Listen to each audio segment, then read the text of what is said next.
Centre de prévention du suicide, bonjour.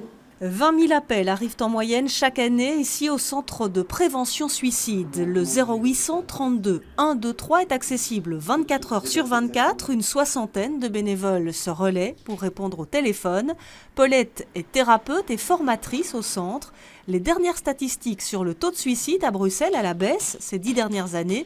Elle ne les ressent pas vraiment dans son quotidien. Pour nous, le suicide, qui est quand même notre objet principal de travail, fatalement, il est très prégnant. Moi, je n'utilise pas beaucoup les statistiques dans mon travail, juste comme point de référence, bien sûr, mais c'est la lecture des statistiques, ce qui se cache derrière la statistique qui est important. À l'Observatoire de la santé et du social à Bruxelles, l'on trouvait intéressant de publier ces chiffres. Depuis 1998, le taux de suicide à Bruxelles est à la baisse. En 2011, on dénombre 149 suicides, 2 tiers chez les hommes, 1 tiers chez les femmes. Bruxelles est une ville jeune, ça joue en sa faveur. Plus on est âgé, plus le nombre de gens qui vont se suicider augmente. Dans une ville plus jeune, on aura un taux de suicide qui sera relativement plus bas. Il est compliqué de situer Bruxelles par rapport aux autres grandes villes européennes.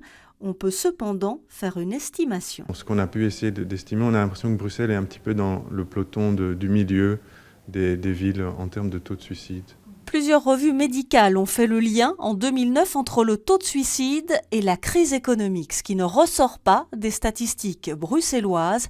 La crise ne semble pas avoir eu de conséquences sur le taux de suicide à Bruxelles.